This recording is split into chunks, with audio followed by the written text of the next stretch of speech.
એક મહિનામાં પ્રથમ ₹1000 ના વેચાણ ઉપર A%, તેનાથી વધારેના વેચાણ ઉપર B% કમિશન મળે છે. ક્રમિક 2 મહિનામાં તેનું કુલ વેચાણ 3000 અને 4000 રૂપિયા હોય તો કમિશન 900 અને 1300 હોય તો A+B ની કિંમત શોધો. અહીંયા ફર્સ્ટ મંથ લખું અને અહીંયા સેકન્ડ. પેલા મહિને 3000 નું વેચાણ. 3000 ને મારે કેવી રીતના લખવાના? કારણ કે 3000 માંથી પેલા 1000 ઉપર તો A% મળવાનું છે, પછી જે રકમ વધે છે એની ઉપર B% મળશે. એટલે પેલા 1000 ઉપર A% મળશે અને પછી 3000 માંથી 1000 બાદ કરો એટલે 2000 ઉપર કેટલું મળશે? B% મળશે. આવું રકમમાં કીધું છે. પછી છે બીજા મહિનામાં 4000 રૂપિયા. બીજા મહિનામાં કેટલા છે?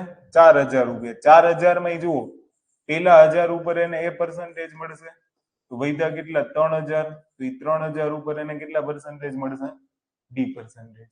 અને કમિશન પેલા મહિને 900 છે અને બીજા મહિને 1300 છે તો પેલા મહિના કમિશન કેટલું છે? 900 અને બીજા મહિના કમિશન કેટલું છે? 1300. તો A+B ની કિંમત શોધો. તો શું શોધવાનું કીધું છે? A+B ની કિંમત. ઈઝી થઈ ગયું. આનું લોપ કરી નાખો. લોપ કરશો એટલે માઇનસ માઇનસ માઇનસ.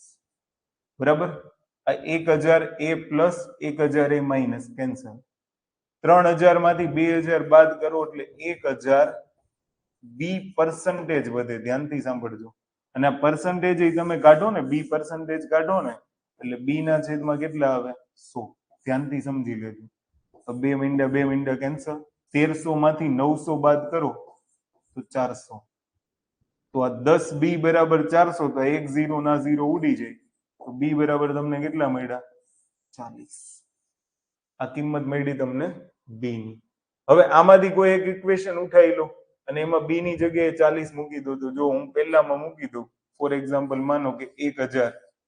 આ A% એટલે A ના છેદમાં કેટલા લખાય?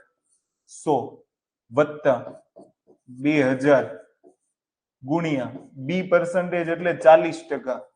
તો 40 ના છેદમાં કેટલા લખાય? 100 અને બરાબર કેટલા? 900.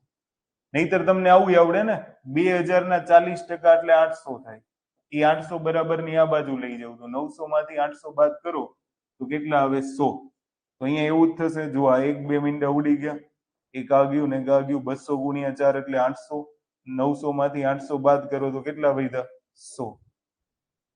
હવે અહીંયા આવી જાવ. 1 2 1 2 કેન્સલ. તો 10A વધ્યા. ક્લિયર? 1 0 1 0 કેન્સલ. તો A બરાબર 10. તમારી પાસે માંગ્યું છે શું? A+B. A+B તો 40 અને 10 50 આવે. આન્સર આવશે 50.